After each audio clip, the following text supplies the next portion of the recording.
The Fabulous 413 podcast is funded by Northeast Solar, helping customers make the switch to solar for savings, energy security, and tax incentives. Learn more at northeast-solar.com. Welcome to the Fabulous 413. I'm Khalees Smith. Later in the show, celebrating the end of the school year with the Better World picnic at Bridge Street School in Northampton. And we'll meet the artist behind that blocky-looking P-Town bumper sticker you may have seen on people's cars buzzing down 91. And it's me, Monty. Hey! I'm back from the Cape. Woo! It didn't kill you. This is amazing! Lion's mane mushrooms! Yes. Yeah. Khalees, see what I set up? I come back from vacation and I provide for you this whole spread. Okay, I didn't do it, but This is gorgeous. it's time for a local hero spotlight. I've been on the Cape where there haven't been as many farms that I had access to, although there's a lot of farmers markets there, a lot of oysters, but where we're at is oyster mushrooms and more with Clarissa Lee Madden from Grown Up Farm in Belchertown and Jacob Nelson from CISA, the local hero folks. Khalees, you were going crazy when you came into the studio and saw everything. I know. This is all stuff that I really, really get excited to see in my share, especially and mushrooms. Mushrooms. We've got the oyster mushroom somewhere, right? Yeah. Do I see them? Yep. And then another, I've never even tried this other type of mushroom. Lion's mane mushrooms are gaining in popularity. They're not that hard to grow, but their texture is amazing. They look furry, Furbies. But taste-wise, they're kind of delicate, almost like seafood. So, you can substitute them for, shellfish or things, and they steak really easily. If you're looking for a meat substitute that doesn't get, mushy. My partner loves mushrooms, but only really likes standard mushrooms raw, and it's a texture thing. But now that I've been expanding their horizons to, oysters and king trumpet, lion's mane is one of the ones that they like quite a bit because the texture really maintains. It's such a wonderful thing to work with. When you see them, pick them up.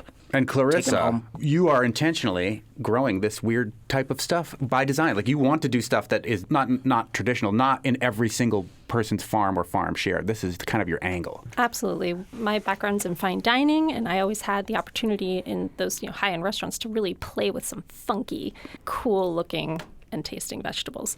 So when we wanted to start providing food instead of just cooking it, we said, let's grow the funky stuff. I can't get enough! We love the funky stuff. I do. I love the funky stuff. Oh, that funky stuff! Tell us a little bit about some of the funky stuff apart from these lion's mane mushrooms and the oyster mushrooms that you brought with us today. Sure, yeah. Everything I brought today is kind of at the height of its season right now, which is kind of a weird in-between season. We're still having cool nights and warmer days. So you get things like garlic scapes and radishes and fun salad turnips, because regular turnips aren't available until middle of summer. So I grow the Hakurei turnips.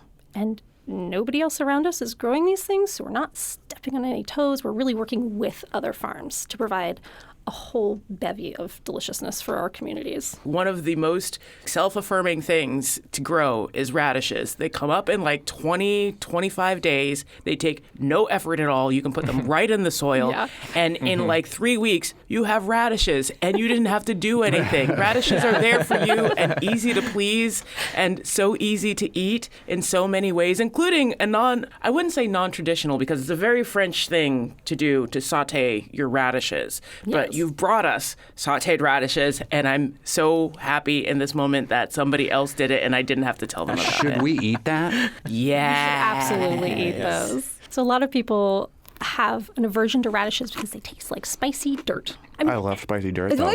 But I love spicy dirt in butter? Right? So these I just tossed with a little oil, roasted at 400 for about 5 or 6 minutes. Dressed them with a really simple vinaigrette. Oh, my word. Yep.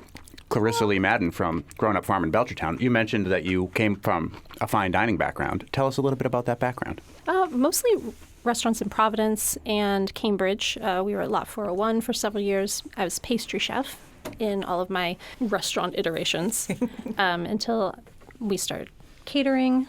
I enjoy savory foods more than sweet. Yep. So working with these sorts of things is really my jam, more than chocolate and sugar. Radishes more than chocolate and sugar? Yes. That's a hot take. That's hotter than spicy dirt right there.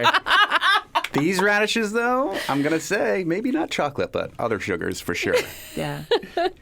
Yeah. So when we decided to get out of kitchens, we wanted to provide food to everybody, not just people who can afford to go to really expensive, fancy fine dining restaurants. We really wanted to reach out and provide these fun ingredients we've been able to play with to everybody. So did you come from those restaurants and buy a farm in Belchertown? How did you get to Belchertown? Literally, that's what we did. We bought an acre of land, and it was just an acre of plain old land, but the farmland there is good. The soil is beautiful. Yeah. And we started growing things 2019 just for ourselves. In 2020, the pandemic kind of hit our community, hit everybody's communities really hard. So we said, we need to feed our neighbors. So that's what we did. That's amazing. Have they been really receptive? Have you been able to do educational, outreachy things with regards to the more fun, I don't want to say funky, and I don't want to say non-traditional, because it's not as if these things are not grown as regular crops in other parts of the world. It's just unusual for this area, shall we say, ingredients. Yeah, that's actually been one of the most fun things for me personally. Being at the markets, talking about the kind of vegetables that I'm bringing. People say, what? What are those? Like, oh, they're cucamelons.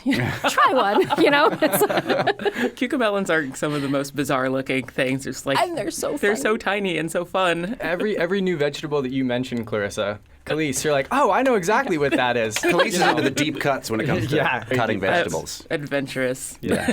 And so, Clarissa, you're at 4 different farmers markets this summer, Yes. right? And that's one of the places where you're getting to interact with folks and maybe explain what some of these interesting foods that you're growing are. Yes, right? yes. We're in Belchertown, which is our local town market. We just talked to them about their Sunday market last week. Fantastic. We were there at the market, I should say. Yeah, and Sundays we also do East Hampton. Wednesdays there's a new market in South Hadley, which is fantastic. And then we are also in Chicopee, which is still an up-and-coming market. I think last year was their first year. Oh, really? And they're really starting to build community awareness for the market in Chicopee. Let's taste something else that you brought for us Yeah, what today. else we got We'll do here, it for you, Clarissa? listener. Pickle. What are Yes. these? So those are the Hakurei turnips, which are here fresh. They're a really interesting turnip because they have a little bit of sweetness. They don't have as much of that. I hate to use the word funk again, but What experience are you having right now, Monty? I love them fresh, but pickled, they are just They're so good. dynamite. did you try the leaves? Yes. I did. Yes. I was going to ask how you make that, Clarissa. What did you do to create that transformation? So those are lacto-fermented. So you have a ratio of salt to water, and you pack all of your vegetables, pour the cold solution over it, and they're still crunchy, right? Yeah. Still crunchy. The way I do my lacto-fermented pickles is, Brings show out- you the jar. Clarissa grabs a mason jar. so inside you'll see a grape leaf, and that grape leaf provides tannins to keep your vegetables crispy. Ooh. So whenever you're doing lacto-fermented veggies and such on your counter, see if you can find a grape leaf. Just rinse it. You don't want to wash off any of the flora, and chuck it in there. In about 5 days, you will start to see the salt solution getting cloudy, and that means it's working. We're speaking with Clarissa Lee Madden from Grown Up Farm in Trying so hard Belchertown. not to chew right into the microphone. I love all those mouth noises, as do all the listeners. I've been I chewing hate into the them. microphone this whole time. And Jacob Sorry about Nelson from that. CISA, the local hero folks. Clarissa, we mentioned your fine dining background, and you have a farm now in Belchertown. You're making all this great stuff that not a ton of other people locally are making, but you also continue to be a chef and have another fun part of your culinary adventure. Yes, I am very fortunate to be able to be a chef while I'm farming. So I get to go out on yachts, and I'm a personal chef on yachts during the summer season. So you'll leave the farm now I will and go leave. on to a yacht? Who takes over the farming in the height of the farming season in Belchertown while you're on a yacht? My very capable farmer husband.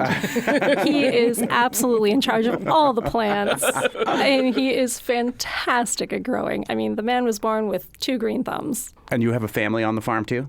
I do. My husband and my son. Do you know where you'll be going on the yacht? Well, I just got back from 3 weeks in the Baja region of Mexico, which Wow. was beautiful. Nice. Yes. The produce was amazing. I got to hit Excellent. up 2 different farmers markets. It was insane how many varieties of fresh greens and vegetables and the avocados, guys. Well, Yeah. I know it's stereotype, but wow. Avocados from Mexico. People love to brand that. But they taste so much better when you get them and they're there and they didn't have to be in And a they're truck in for so Mexico. long. Avocados in Mexico better than avocados from Mexico. Yes. But Yes. it's interesting to think about, you visiting a farmer's market in Baja, Mexico, and seeing all these different types of foods that are less familiar to you and your palate. And that experience is available right here, too, just like visiting you at one of these 4 farmers markets that you sell at. Come 2 weeks from now, these vegetables that you've brought us today to taste, that's going to be something totally different. And there's this choose your own adventure that unfolds all summer around us to expand with curiosity some of the things we're eating. And that's so cool. You didn't have to go anywhere. It's right here. You're Right? absolutely right.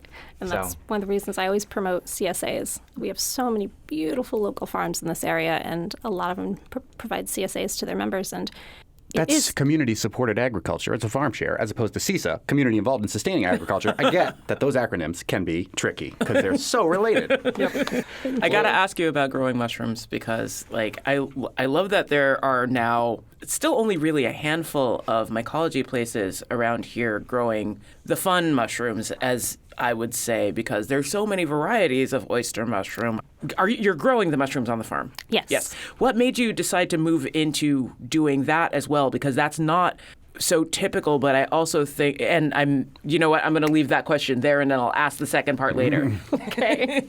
we actually started growing mushrooms first. That was our first crop that we really wanted to provide outside of the normal stuff. So we have been growing mushrooms on our own for about 10 years now. Before that, we were foraging for about 10 years. And I said, if I have to eat another bug, I will die. Can we please grow our own? The joke aside to all those vegans foraging out there's no way that you've stayed vegan foraging mushrooms You're in the eating woods. bugs. You're There's eating just bugs. no way.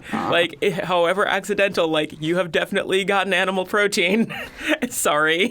Cold hard facts. So we started growing oysters. We grow the pink ones year round, even though they are a tropical variety, because my husband built this beautiful indoor growing facility for us. It's an old ice cream refrigerator truck box, so that he then converted into this clean space. So we have, the flow hood for the cultures to keep everything really, really clean.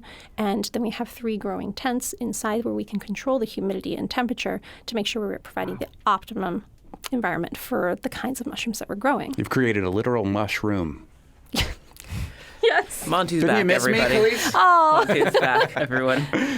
Speaking with Clarissa Lee Madden boy. from Grown Up, which is not me, Farm in Belchertown, and Jacob Nelson from CISA. You wanted to ask the second part of did your wanna ask question, this- but let's eat something before we get to the second part of the Yeah, question. what else we got here? So Clarissa? I'm going to highly recommend that you dig into those broccolini leaves. They are roasted broccolini leaves. I know everyone's familiar with kale chips. I find them to be a little bit dusty on the palate, and these have more flavor, more texture, and what's really great about them is they're typically a throwaway product. People get their broccolini from the farmer's market. A lot of times the leaves are stripped off, but we leave them on. So you can do this. Same thing, little oil, throw them in the Little oil, roast oven them. with some salt. 2 or 3 minutes. Delicious. Stop throwing away the leaves of cauliflower and broccoli. They're great stewing greens because everything in that family generally is. You can stir fry them. You can saute them. You can braise them. It's wonderful. Stop throwing your leaves away. You better be careful, Khalees, or Clarissa is going to get you on the yacht as a sous chef.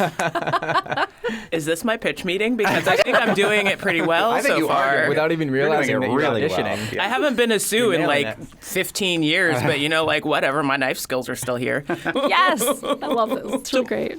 My other question about mushrooms is how many varieties are you currently growing? I already made known that lion's mane is kind of low key my favorite, but I have a soft spot for chestnuts and beeches. I love beaches. Bette Midler. Classic. Iconic. Monty's still back. You took away your friendship without even discussing it with me. Monty is still back. From the beach. Where there were not the same mushrooms because these have two E's like the trees. Oh, yeah. Which I think is how they got their name because they like that environment. They like those trees to grow on, but I might be wrong about that. I think you're on point. Yeah. Great. We do grow several varieties of oysters partially because they are familiar. They're so easy to cook. And they're really pretty. Mm-hmm. They're like my flowers in the winter, especially the pinks, the golds, which I have here, the blues. We grow the kings and black pearls, which have the big, chunky stems to them. You can kind of scallop them like scallops. Like scallops, they do turn out quite like scallops. Our most popular one that we grow is lion's mane.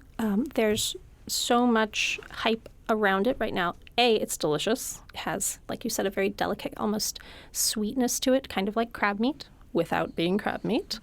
And the texture's super fun. You mentioned tribbles. I think they look like tribbles. Yeah. That's assuming one tribble multiplying with an average litter of 10, producing a new generation every 12 hours over a period of 3 days. They do look like Trouble with tribbles is they taste delicious. Yes! Sorry, vegans, you get bugs with them too. But not these, because we grow these indoors. Well, there you go. Perfect. What else haven't we talked about that you've brought us to try here? Garlic scape I pesto see might some be pesto. rounding us out. Yeah. It is. And can you demystify garlic scapes for us? I feel like this is one of those things that, like, if you know, and then you're really hype about them. And if you don't, you're like, what the heck is that curly Q? They're like worms. tail thing. Snakes. Yes. So garlic scapes are the flower of the garlic plant. So you plant your garlic in the fall. It comes up green in the spring, and right about now, June, is when the flowers start to pop up, and they do. They curl right out, and you can reach down, tug straight up, and you'll get a really nice long scape instead of snapping them off. Mm-hmm. And give it a firm tug. And it kind of like snaps down lower. You get these really tender bits, which are very asparagus-y. They have like this garlicky asparagus flavor to them. I think that they are one of my favorite vegetables for the entirety of the summer. They keep really well in your fridge. You can use them on the grill, roasted, in soups, make sauces, saute them up and just throw them in with pasta. They are so versatile, and they have this great flavor profile that really goes with anything. I substitute them for long beans and stir fries sometimes. Very nice. Because sometimes you can't find long beans that are in good condition, but garlic scapes around this time of year are always kind of perfect. And you made a pesto. I did. I made 2 pestos, actually. So I brought a cooked pesto, which is where I blanched the garlic scapes so we could eat it fresh here with some gorgeous crusty bread. And then I made an uncooked one where I used the raw. I was going to make that for you, Khalees. I'm getting it all over the place, ripping it. Oh, I only got man. a little bit. I only got a little bit. Like, they're gonna be so mad. It's just like worry. we have to clean this whole thing. Don't worry, fun to drive people. We're going to clean all this stuff out of here. You won't smell the garlic scapes and the pickles and things that we're eating in here once we're pitching for NEPM. Sorry, not sorry. So what you can do with the raw stuff is all of this freezes really well. Literally everywhere. I'm trying to hand it to Jacob while I'm recording and holding bread in my other hand. There's like napkins here. You have like tools at your disposal. Use them. I only have 2 hands, Khalees. Oh my gosh. This is so easy to make. I threw it together Not this easy morning. to eat for some Sure of it us. is. Apparently. You get your garlic scapes, food processor, as much cheese as your heart tells you to All of the use. cheese? Yes. A nice little hunk of good Parmesan or, any kind of like good firm cheese that you want to use. These vegetables are for everyone, Yes. right? You were saying that Grown Up Farm just got authorized to accept SNAP last year. And Congratulations. at your farm Thank stand, you. tell people where your Yes. farm stand is, and then at these 4 markets too. Yes, thank you so much. Yeah, we are really committed to making sure that everyone has access to local produce. And everyone has access to interesting local produce. It's not just green cucumbers, slicing tomatoes, and corn. It should be available to everyone. So getting approved to accept SNAP on the farm stand in Belchtown was very important to me. And all of the markets that we are at also accept SNAP.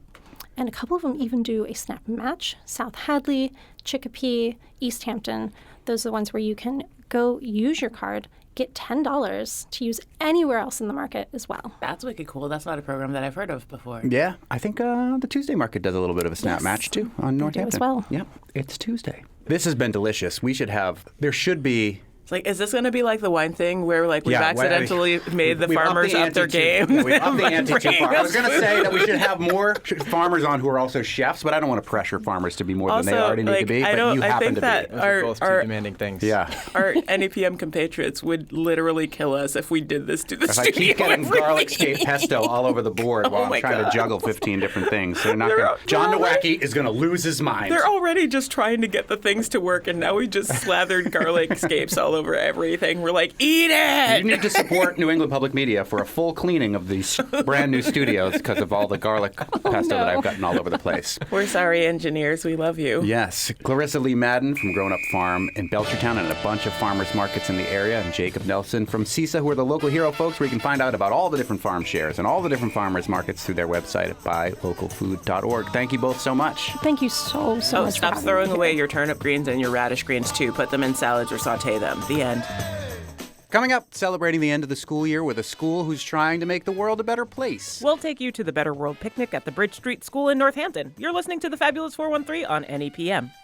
Welcome back to the Fabulous 413. I'm Monty Belmonte, back from vacation, but school kids from all over Western Mass are about to start theirs. Before the school year wraps up, Monty takes you to a Northampton public school striving to make the world a better place. My name is Liz, but when I'm here, I go by Miss Liz, which you can call me if you want. Thank you for inviting me, Miss Liz. So we're at Bridge Street School. We are Northampton? in Northampton. We're the downtown school, and we're right on Route 9. So you probably see us whenever you come into Northampton. And what's happening right now? So this is the Better World Picnic. It is the student showcase of all of our student work and learning over the course of the year. Every year, well, this is our second year, so I sound quite grand when I'm explaining it, but every year we have a new theme. This year's theme is community spaces. So all of the student work relates to ways that teachers and students thought together about our spaces, how we share them in our school, in our city. There's a lot of great ideas around here. So the Bridge Street School is part of the Northampton school system, but what makes the Bridge Street School special in your estimation here, Ms. Liz? I'm sure every teacher thinks their school special in their own ways, and I personally just love working at Bridge. It's really got so much of a wonderful mixture of backgrounds, languages, folks that walk to school, folks that bus to school, incomes, and ethnicities, different identities. There's just a lot of different family structures that was just really makes for a magical type of classrooms. You can bring in so many different experiences in one group of like 20 kids. You'll have, I think there's maybe 5 languages spoken in my classroom, and that's similar in a lot of other rooms. You were saying to me earlier that Bridge Street School, it upends some ideas about what Northampton public schools might be like. It's a little hard when you're inside and you're not like in the neighborhoods. You don't know exactly what people say about the different schools. But I've heard people just kind of casually refer to Bridge as being maybe the one that you wouldn't want to have your kid go, or you wouldn't want to live in this part of the city where this would be your school.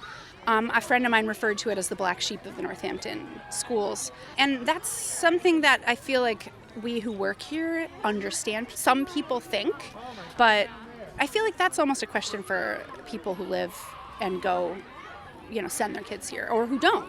They might have more to say about that. But as a teacher, what's your perspective on that narrative, I guess? So I went to a school that was considered it's a word I don't even want to say. It's a coded racial word that I'm not gonna say it, but it was understood to be the school that was poor. It was a school that was more mixed racially, and it was a school in the neighborhood where maybe the houses were a little bit run down or whatever. And I understood that people thought we were the dangerous school, and we thought we were the awesome school. We were the one that had so much vibrant, wonderful, engaging things going on, so many engaging things. So I feel the same thing here. I just want to stand on the rooftop and say, oh my gosh, please come see how awesome this school is, and how hard the teachers work, and how the families are so wonderful and all different from each other. And there's ways that we need to do better for all the different families. I think that's one thing that the picnic really shows, is that when you do a lot of work around bringing people in, you get everybody, but a lot of times school events can feel like less accessible. And we felt really proud of last year because of how many people came. Whose idea was it to do this Better World Picnic? I'm so glad you asked. So at Bridge, we have a diversity equity committee, and right now it's made up of classroom teachers and some other staff members like the adjustment counselor and special ed teachers. It was last year that we first started meeting, and we pick a text or we pick a series of texts that relate to the theme that we chose. Last year's theme was Voices of the People. And we focused on really highlighting the voices that aren't typically heard. So we met and we talked, we did our own personal work, read about ideas, and then took those ideas and went to our classrooms and went to our coworkers and said, hey, here's an idea for a project. What do you think about trying this? We had a film showing, we tried to get a couple potlucks happening, and so many people, staff, here came in and engaged with that stuff with us. So we did that again this year. So the DEC is maybe about 10 people who work here. It's awesome. I mean, we're so excited that it's kept up, and we're getting a good crowd again. The music's about to start. Got the expandable brass band over there.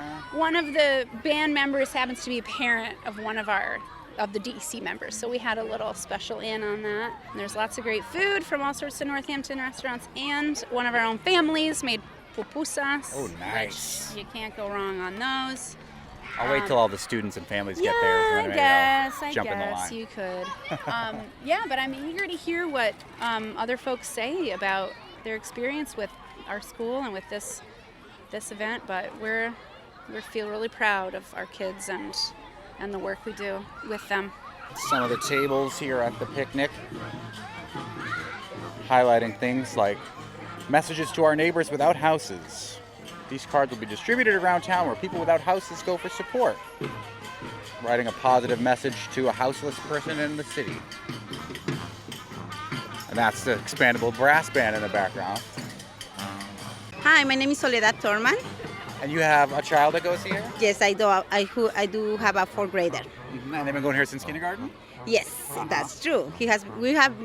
We moved to Northampton in 2018, and that is when he started the kindergarten here. We live really close by, and I'm from Peru. I have been living in the United States for around 10 years now, and I love around here. I love Northampton. I love Bridge Street. They are really, for my kid, the way how they welcome him, and they are open to everybody here, make you feel good. I was working also here as a paraprofessional for 4 years. Almost 4 years. And I stopped working here because I opened my own family daycare at home. So I'm kind of doing my own business now. But, maybe with time I will be able to come back here. That's great. Tell me about the community around Bridge Street School. We're at the Better World Picnic. How is Bridge Street making the world a better world through this community? Well, this is the second year, and as you can tell here, and I know people cannot see it through the radio, but you have families from everywhere here. And the good thing about this kind of program is everybody feels welcome. It's close to be to the principal, to the teachers. It's like you are just a regular person here, and you can talk to them. It's not like you don't have this barrier to say people, I'm the principal and I'm not going to talk to you. No, here is the principal. She's serving the food over there. Carol is our principal this year, and we are really happy with her. That's so great. What else do you want people to know about Bridge Street School? Well, I want people to know that Bridge Street is a good place for your kid, especially if you are coming from a different culture, because you have people who really care about your student here. And we have teachers like Miss Liz, for example. She goes above and beyond for their kids, and she will try to do anything for them. And, as a parent, you feel like you have people who really care about your kids. And as a person working here, because I used to work inside the school, you can tell even sometimes a lot of pressure because you have to get to everybody here. That's your goal. And you are not alone here. A lot of people who work in the school are trying to do the same thing like you, so that you are not alone working here. Ms. Liz was saying earlier that some people might have the perception that Bridge Street School in Northampton on Route 9 is an outlier in the Northampton school system, but you have maybe a different perspective. What's your name? My name is Ayana Morse. You live here in Northampton? I live here in Northampton. I'm a parent of 3 kids at Bridge Street School. Tell me your perspective about the school.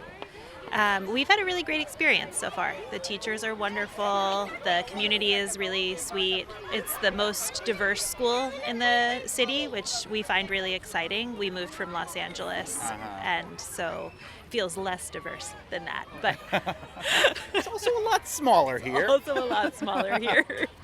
Yes. But yeah, we've had some really great experiences, and I was saying to Miss Liz that I think, I asked if that was still true, that people think of Bridge as a black sheep school. I have the sense that that is changing in perception. People from Los Angeles want to go to a school that feels more diverse and inclusive in this way. Yeah, and that's so much more resourced than many of the urban districts that people are moving from, as more people are moving into Northampton. One of the other exciting things at Bridge Street School is the walking school bus. What's your name? Woo! I'm Becky. I'm Mackie. Olivia. I'm Howard. Tell me about the walking school bus and why it's exciting. So the walking school bus is a wonderful thing. We have neighbors who help the kids get to school in the morning, children who can't get a school bus because they're too close to the school. So we meet them along the path to school and we take them to school. And you are just community volunteers? Or? Yeah, they just join us walking as we walk to school, and and we wear these special vests. Oh, look at you two showing off your vest. And are you a walking school bus volunteer Yes, too? and I will actually be the coordinator come this September. Well, We make sure that we are there on time and our route is keep very them in precise. line. The train runs on time. What made you all want to get involved in this? She has kids that went here. Hi. I have two kids who came to the school. One is leaving this year. The Walking School Bus Initiative was launched in 2016, 2017, and they needed a coordinator, so I was a caregiver here and said that I would do it, and I've been working with these fabulous people ever since. So I don't actually walk, but I keep the bus running, so to speak. So I had a neighbor that did it, and she posted about it on Facebook, and I said, hey, this seems like a cool thing to do. So I contacted Stephanie, and When we started it the first year, there were just, I think, 3 of us drivers. And we had Call yourselves drivers? Yes. And we had one route. There are a lot of different motivations. None of them by themselves would have been enough. One was just the horrendous sort of parking situation during drop-off in the morning here on Bridge Street. Another was just this realization that there were lots of people who lived really close to school who didn't walk to school, and we wanted to sort of model the idea that it's possible to do in all weather. And then there's, research that shows that kids who walk to school actually do better in all sorts of ways, like in terms of mental health and academics and everything. So, it's like a good thing. And then finally, it's one of the few things you can do that doesn't have some sort of trade-off or sacrifice or something. Like, there's no martyrdom involved.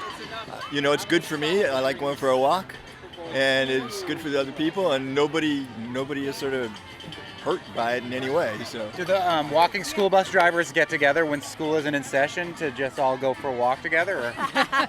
We have ridden our bikes out to Look Park. Sometimes we get coffee. So there are perks. it is an amazing community. When we started this, I didn't realize that was going to be the primary benefit of it for our students and for our community members. It's such a great group, and our kids benefit tremendously from knowing all of you. So. I think one of the biggest things is teaching the kids how to walk in the city.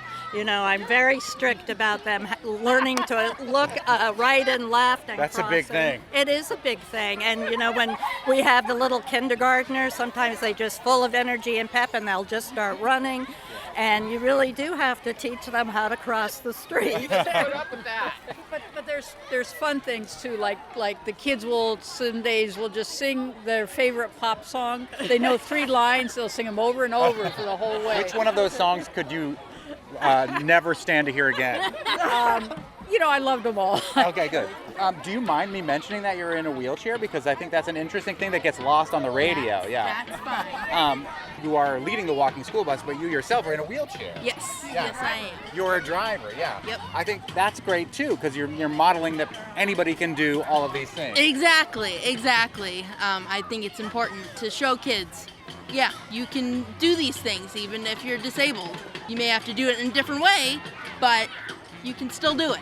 Olivia is also an alumni of Bridge Street School, which I think is pretty notable. Yes. This was your school. Yep, I was here in the late 90s and 2000s. Nice. So, yeah, I love this school, and I'm really, really happy to be a part of it in a way still. Thanks once again to everyone at the Bridge Street School's Better World Picnic. We hope students and teachers have a great summer vacation. And I'm fresh back from summer vacation myself. I spent some time in Except P-Town. you took it in the spring. I know. Investigating that mysterious P-Town logo bumper sticker you might have seen on cars in the 413. We'll meet the artist behind the logo and hear about the similarly themed Northampton one this Provincetown artist has created. You're listening to the Fabulous 413 on NEPM.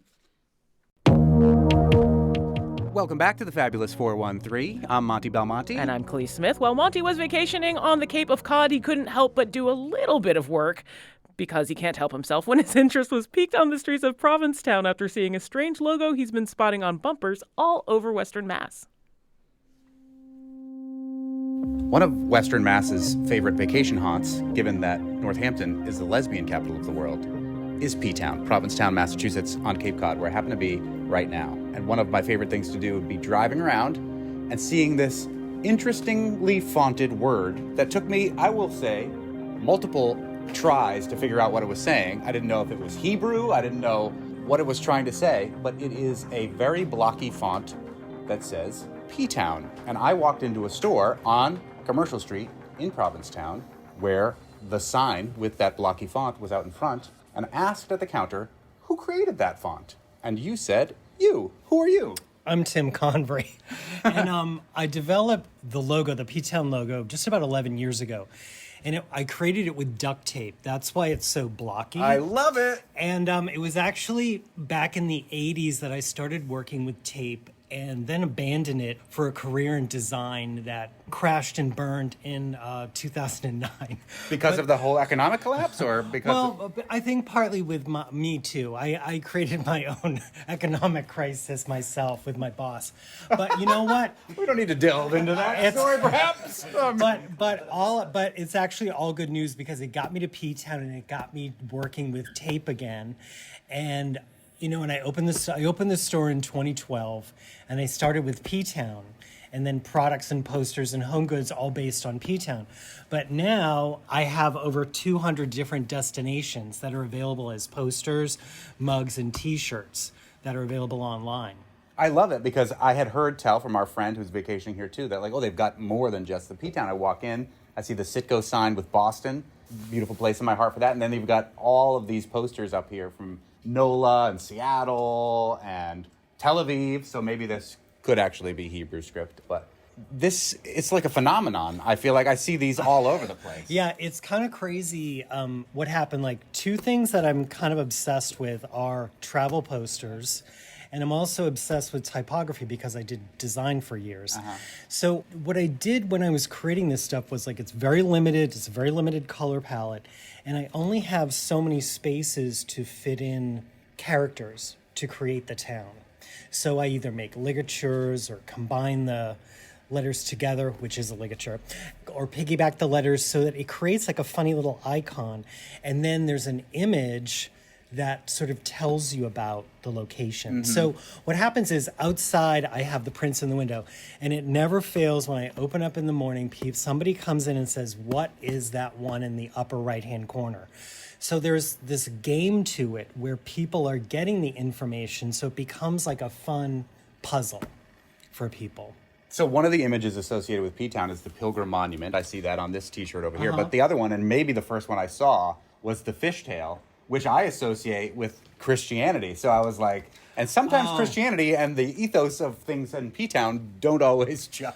No, it's actually a whale. I had a fight with this lady. She's like, well, I think it's a fish. I'm like, honey, you can think whatever you want. I said it's a whale. It's a funny story because I wasn't going to do, it's one of the things that gets that visual out there is the bumper stickers.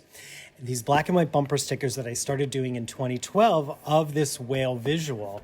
I remember seeing somewhere on Twitter people arguing about, no, it's this Christian on the Cape, or no, it's this, or no, it's that. So, I mean, I think the controversy is sort of hilarious, but just truth be told, it is not a fish. It is a whale. And it is not a Christian on the Cape, It is necessarily. Not, I can't assume. And I'm not a Christian on the Cape either. Do you know about the Eat More Kale t-shirt bumper sticker phenomenon? No, I never heard of that. Are you kidding? So we're in Western Mass, and there's a lot of those bumper stickers too. But it's funny that this is a duct tape influenced ligature or design because that guy's Eat More Kale font was based upon his own fingers. He traced them in and so then he got sued, speaking of Christians fighting with people, by Chick-fil-A because their logo is Eat More Chicken. And Chick-fil-A, being a huge corporation, sued this Southern Vermont-based designer because they thought people would get confused between Eat More Chicken and Eat More Kale. If you think that Vermonters don't understand the difference between kale and a chicken sandwich, we invite you to Vermont and we'll give you a lesson about the difference between a kale and a chicken. Kale is a vegetable. Chickens are birds. And he won in a lawsuit. So Good. I'm all for the strong, independent, out-of-the-ordinary, font-based artists. Well, I would rather die of starvation than eat anything from Chick-fil-A. And I thought those Christians are supposed to forgive and love and do all that jazz. Well, yeah. Which is sort of... The rainbow's supposed to remind us to love everybody, and it's Pride Month, so let's remember that, no matter what background you're from. Right. Well, thank you for giving us a little glimpse into sure. all this. Are you going to make a Western Mass-based duct tape logo sometime? You know what? I don't have anything. Well, I have one for Northampton, which is a Birkenstock with someone wearing a rainbow tube sock. But I don't know how that really covers all of it. I mean, there's so much going on out there. Yeah. But I do need to do a Shire one, even, for the Berkshires. Something like that. So, hey, you know what? You people, you want to email me, tim@tim-scapes.com. I throw it all in the hopper. You never know what's coming out. Tomorrow in the Fabulous 413, words that are next to things. That is not quite what the prefix para means, but we'll discover how it is part of a word Merriam-Webster is watching with word nerd Emily Brewster. And we'll speak with Terry Janor about Secret to Life, an immersive theater and music project centering the stories of elder women of color coming to Bombyx in Florence this weekend. Our director is Tony, still mad about missing the tragedy show last week done. Our engineer is Betsy, fully mobilized baby Lankto. Our technical team is Bart, crammed into the front row at Tweedy Rankin, Kara, Nefarious Methods to Get Scotch Foster, and Punk Rude Boy Dubé. Thanks to Spouse, Happy Valley Guitar Orchestra, the Expandable Brass Band, Suitcase Junket, Kool and the Gang, Bette Midler, Star Trek, former Vermont Governor Peter Shumlin, Roddy Bottom, and Homebody. I'm Khalees Smith. I'm Monty Belmonte. See you tomorrow on the Fabulous 413.